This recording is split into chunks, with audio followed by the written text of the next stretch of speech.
I'm Dave Hardy, and welcome again to Say What.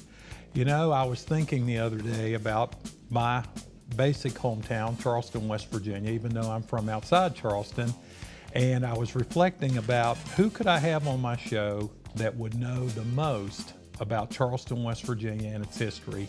And someone came to mind very quickly, and that is my friend, the longest serving mayor of Charleston, West Virginia, among many other hats, the Honorable Danny Jones. Welcome, Mayor. Thank you. I guess once you've been mayor, we always call you mayor, right? Yeah, that title stayed with me. The title sheriff stayed with me for a long time. Right. And let me see if I've got them all here. Gravedigger, restaurateur, sheriff, House of Delegates member, and mayor for 15 years of Charleston. 16 years. Transportation spokesman, emergency service director. That's when you were on council. Yes. And it was me that, mistakenly or not, we started the movement to get the city away from 911 because you all were paying a disproportionate amount of it. And the county, it was after I left, but the county ended up taking it and saved the city of Charleston $1 million a year. And we also, while I was there, Carl Beaver and I were able to, with the support of Mayor Melton, were able to merge the ambulance and fire. Right. You know, Mayor, I was thinking, I see you around town, everybody knows you, and I was thinking one day, I said, you know, Mayor Jones and I are children of the 50s. We've been around a while now, and you've been in Charleston your whole life. You have a lot of information and knowledge. Born in 1950. Right, and I was born in 1958 at the corner of Morris and Virginia at the old Mountain State Hospital. But when I think back of all the times that we've served together and done things together, there's a lot of institutional knowledge that you've had from way back, early 70s on, and then I come along in the mid 80s. So some of our time together matched up, but some of it didn't. But I like to just think about Charleston today, and then sometimes I like to indulge and think about Charleston back in the day, back in your childhood of the 50s. And I think what got me thinking about this is the best. The excellent book by Charles Ryan about the murder on Staunton Road, which I believe happened about 1953, and then it talks a lot about Charleston, what it was like in those days. And you were raised, of course, in the South Hills area, right? I was raised in that house. In that house. So tell me about your childhood in Charleston. We'll move forward.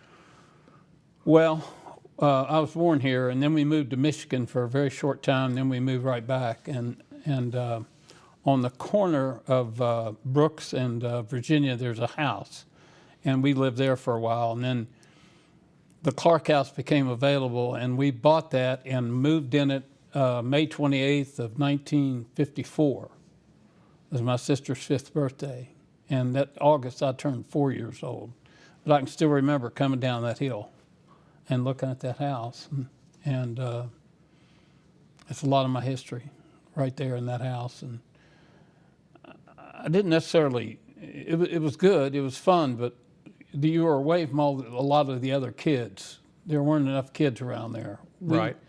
We still played and carried on, but I'd much rather been over on the other side of the hill where the big money wasn't, but all the kids were. Over around the Bridge Road area and that area? Yeah. So at what point were you able to start roving around and learning Charleston? Because nobody knows Charleston better than you. And I don't say that in a flattering way. It's just reality. Very, very young. We would go down to see a movie. Back then, there were still people that called them picture shows. And they were all on Summer Street, and you had the Capitol, and you had the Cures, and you had the Lyric, and you had the Greenbrier Theater, and then around the corner you had the Virginian. So there were a lot of different movie theaters to go to. And Summer Street was, I don't know how to say this, but Summer Street was basically white. And if you went further towards the end on the back end of town, then it got into the African American section. So it was segregated. Yeah, except I went down there. I mean, down in the black area. I didn't have any problem, and I'm talking about in the 60s. This would have been around the area where the Martin Luther King Rec Center is now, and Well, Town actually, Center Mall, if or you where come is that? off the interstate on the Capitol Street exit, Right, you're on Christopher Street.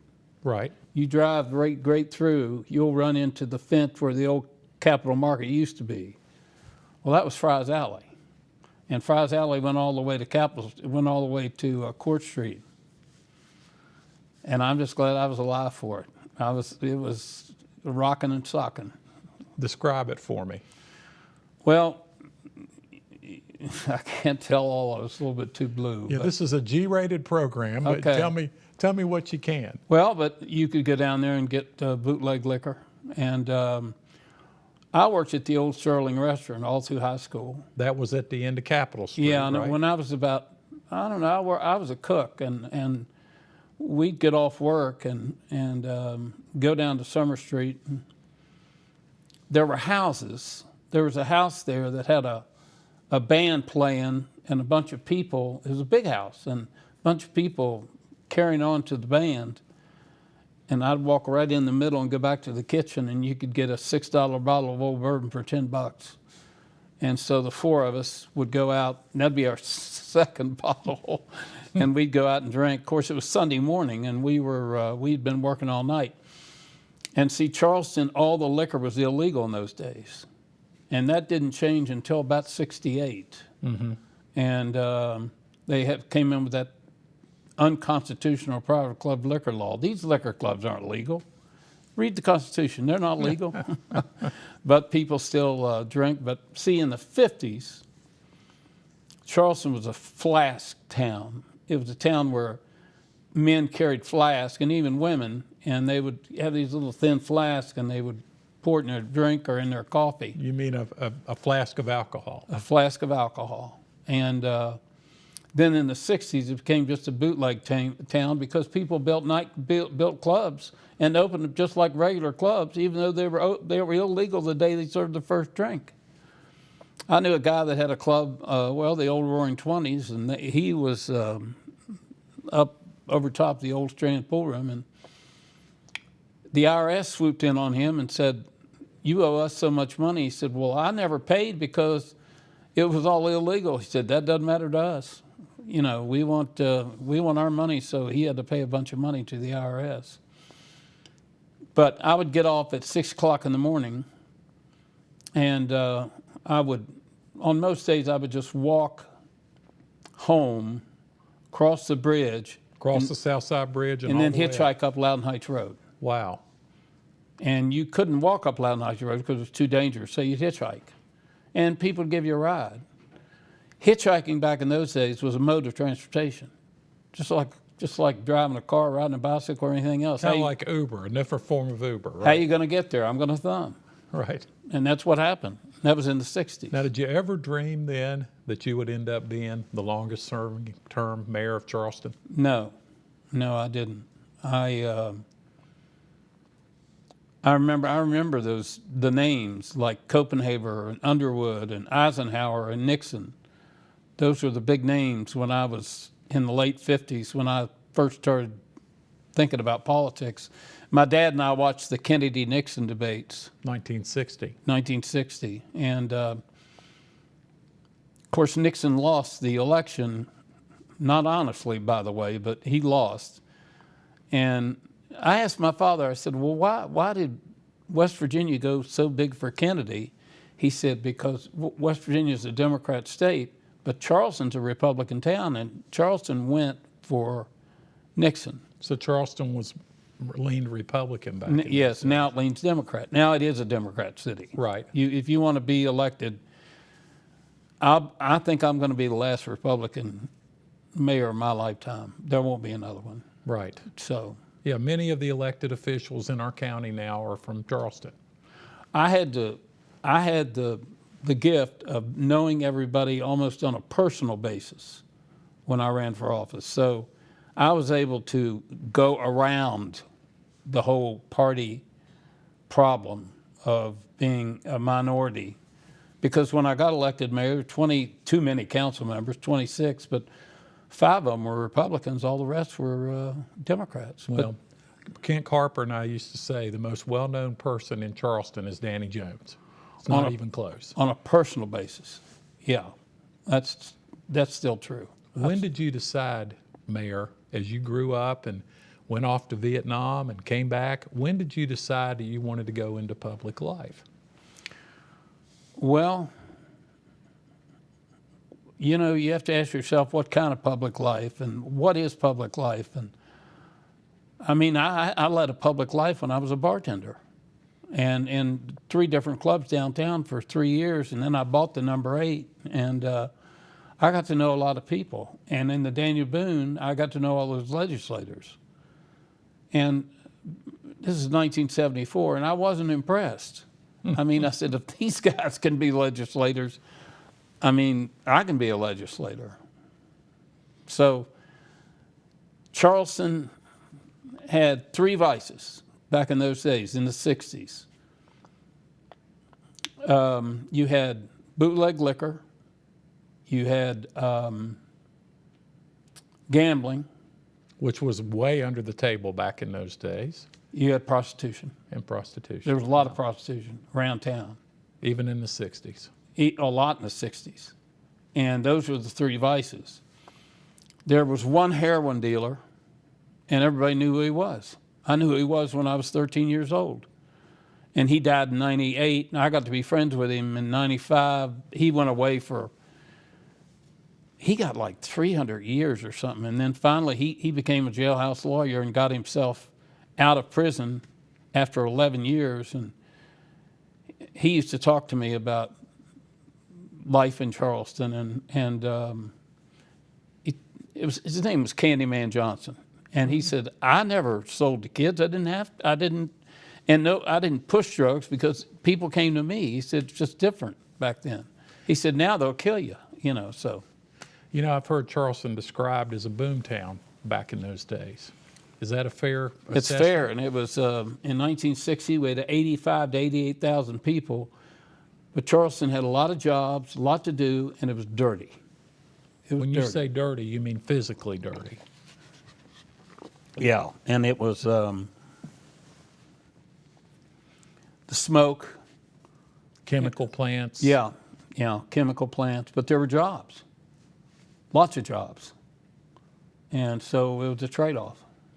Now, at some point, you ended up in law enforcement because you ended up being a sheriff. Well, yeah. How did that happen? Administrative law enforcement. Well, they had a sheriff that got elected, and I thought, this guy not only is not smart, he's not running the tax office, which is his primary obligation, and he thinks he's a cowboy. And so I was on the Deputy Sheriff Civil Service Commission at the behest of my very best late friend, George Jarrett, who I named my son after.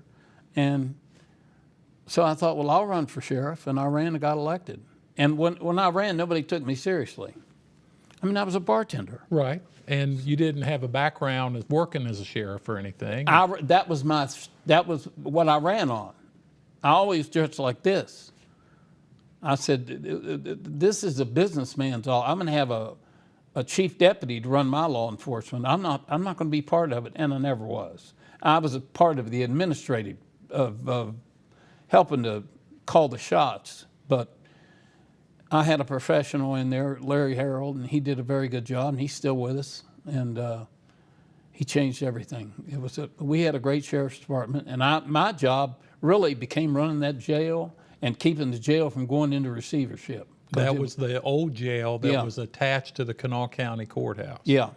I hear it was pretty bad. I was never in it. It wasn't so bad. The air was stagnant, and it was dark, and I actually did some work on it. You know, we went under a court order. I'd spent about $250,000, and we made it more livable. And I remember the education people, Burdette, they gave us a bunch of televisions, a bunch of color televisions. So we put them at the end of each bullpen. So the guys could come up to the end, stand up and watch TV all night if they wanted to. People say, well, you're babying them. No, I'm not babying them. I'm keeping them out of trouble. If they're watching TV, they're not causing me any trouble. And they could really cause trouble. So Yeah, back in those days, the Kanawha County Sheriff had to supervise the jail, right? yeah. Versus now with the regional jail. And when I got to be mayor, Kent Melton told me that that'd be your problem. And it was. But I had Mike Greenleaf, and he did the tax department. Larry Harrell did the sheriff's department. And after about 18 months, we had the place pretty well straightened out. And that's when I knew then that I wasn't going to stay a second term. Well, and my dear friend and your dear friend, one of the most beloved people in Kanawha County history, Hoppy Shores, used to tell me that when you were in the legislature, which is another hat you wore, you and Hoppy sat beside each other. We had a lot of fun. Tell me about those days. That had to be great. Well, there were only 20 of us. We were Republicans. There was only 20 of us. Now there's 90-some of them. 91. Which I'm not sure is healthy, quite frankly. But Hoppy and I would hang out, and that group was just small enough and just big enough to where you could really have fun. And I think that's about all I'll say. I noticed Hoppy didn't really say that much either. He just said, I sat with Danny and we had a good time. Did you enjoy your time in the legislature? Yeah, but 2 years, I was more effective as either a press person or as a lobbyist. And I became a lobbyist for Mayor Melton and for the Municipal League. And I'm more effective doing that. I don't want to be stuck in one seat and have to sit there and push buttons, read bills. You know, you mentioned Mayor Melton, Danny. Of course, he was mayor of Charleston from 1995 to 1999, and that's where my path and your path sort of intersected there with Mayor Melton. I was a young council member, and Mayor Melton was looking for help on council, and you were there, I believe, as 911 director. Right. And I have very fond memories of Charleston in that era. I think that was 30 years ago. That's hard to imagine, but when I look back on it, I think we were in taller cotton than we realized. What do you think? I think so, but I liked it better 60 years ago. I remember it well. I remember going down Summer Street in the 50s with my father, and there'd be these guys that were on creepers. You know, they didn't have any legs. You know what I'm talking about, creepers? Yes. And they have bricks to push themselves around. And they were wanting money, and I said, Dad, can I put a quarter in that guy's thing? And he said, yeah. I said, why is he like that? He said, he probably lost his legs in the war, World War II. Yeah. But Charleston was exciting. And when I was a teenager, I used to hang out in the Hub pool room, and that's where I made my bones. That's where there was a night in there where I had two best friends, and a guy came in there to hire a glass washer for the Roaring Twenties, and this guy took the job, and his name was Richard, and George Jarrett was there, and then he went up there. Well, I couldn't go up there because I was 16 and looked about 13. So I went back to Sterling and worked there all for the rest of high school.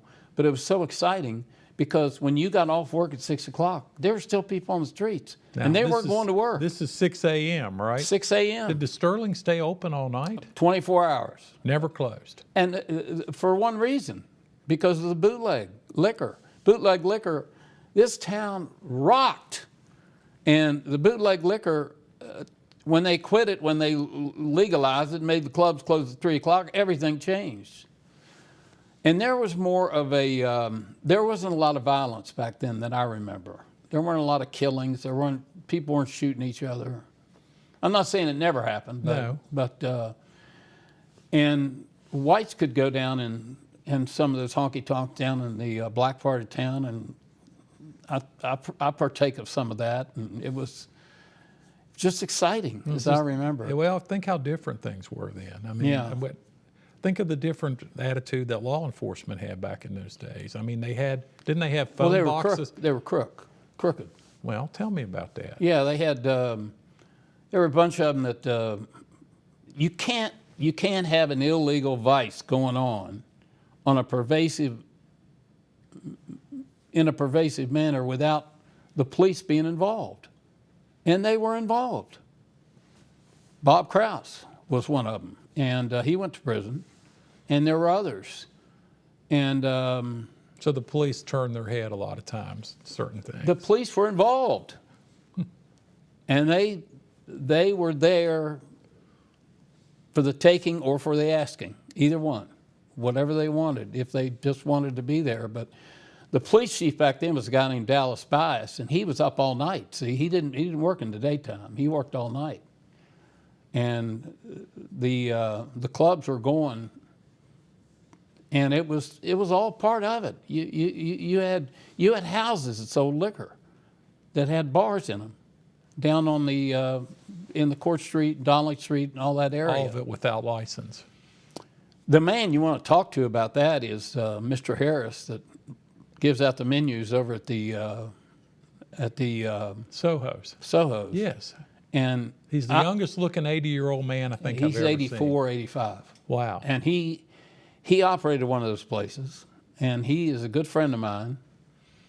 And I remember him in those days. He didn't remember me. He acts like he did, but he didn't. But I remember him because I looked up to him. You know, it was a big deal. But I love the streets. I just had and I always felt like, of all the places I was born in, I was born in the right place. Charleston. Charleston, West Virginia. And you know, Mayor, I remember when you were a young man that you lived at the Holly Hotel. Well, I lived there 1973,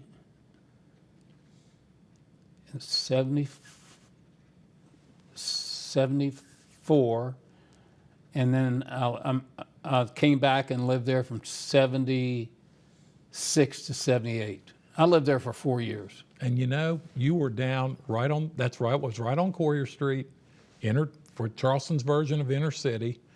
And I've always thought, Mayor, that all these experiences that you're describing made you a better politician.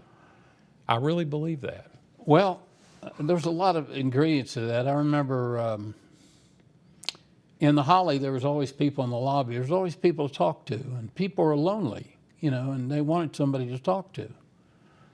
And so I was always there, and Frankie was there, and A. James Manchin was around, and Right. and it was just a lot of fun. But when you walked outside, you hit the streets, and I love the streets. And I walked to work, and when I was a real young man, back in probably the late 50s, my mother was kind of a hale lady, well met, you know, and she'd walk in I don't know if people actually knew her, but she acted like they did. She'd walk into Frankenberg's, how you doing, how you doing? And so I said, well, I'll start doing that. So that's where some of that comes from. Mm-hmm. I've never been punched for saying hello to somebody. No. So I say hello to a lot of people, and I enjoy it. How did that affect your time as mayor? You are the longest serving mayor of Charleston. You always will be, because I believe do we have term limits now? No, I stayed Okay. there. I think I stayed there. I mean, I got something done my last term, but I think 3 terms is enough. That's a lot of energy. Yeah, and but I stayed 4, and I got the Civic Center done. You sure did. Yeah. And I've always said, for a guy who was from South Hills, Danny Jones understood Charleston all the way down at the street level. And what you're describing here explains why. I was more comfortable in the streets. And I know. I was more comfortable than up there. Nothing wrong with up there, mind you. But I was more comfortable downtown, and it was wonderful. What would you say to a young person here in Charleston now? What would you say? Don't leave. Stay with us. Make it happen with us. Invest yourself in this city. It's got potential. I'm sorry about what's happened to the mall. The wrong person bought it, and we weren't treated well by that company in Cleveland, and it's really sad. It was a vision to have built it there, and now there's nothing left. And it's funny you said that. Just recently, I saw the obituary of Mayor Hutchison. You remember Mayor Hutchison. I worked for him. I remember him. I worked for him. The vision that it took to put the mall downtown was extraordinary. Started with Dotson. See, that's I don't remember Mayor Dotson. Tell me about that. Well, I didn't know him very well, but it's Ray Dotson's father, and it started with him. And then when Hutchinson was mayor, we used to do lunches. Otis and I used to do lunches for them, and they call it the Super Block Group. And we would make them lunches, and I used to tell them, I said, "You're never going to build anything." Well, they did. And when they opened the mall, I remember in '83 or Christmas '82, I can't remember, but that's when I decided it's time to, if you're going to move, now's the time. That's when I decided to run for sheriff, because downtown, you could tell. I mean, I still had the middle business, but I was losing them on each end. Mm-hmm. Well, and to see what happened and how Charleston rebuilt Capitol Street and made it what it looks like today. That was Mike Rourke. That was extraordinary leadership. Yeah. And we've been blessed, and this includes you too, Mayor. Thank We've been you. blessed with the number of really good mayors in Yeah, Charleston. thank you. And you've seen Charleston in its heyday as an industrial, booming city. And you're right, it was dirty. I remember the smell of Charleston and the air pollution. But as you point out, people had everybody had jobs, and they were jobs that paid well. Yeah. So I'm glad to hear you say, though, to our young people, stay. Don't leave. Stay here and help us. Let's make this city what's potential. You're going to go to a place that's already been built up, and there's no challenge in that. You can go there and pay their high prices. Here, you can buy property at a decent price. And you can become well known in this community pretty quickly. I'm an example of that. Actually, I think you're a 50-year overnight success, Mayor. I mean, I cannot remember when there wasn't a Danny Jones. I mean, I remember in junior high and high school seeing articles about you in the Charleston Daily Mail. For some reason, That was the Charleston Daily restaurant. Mail.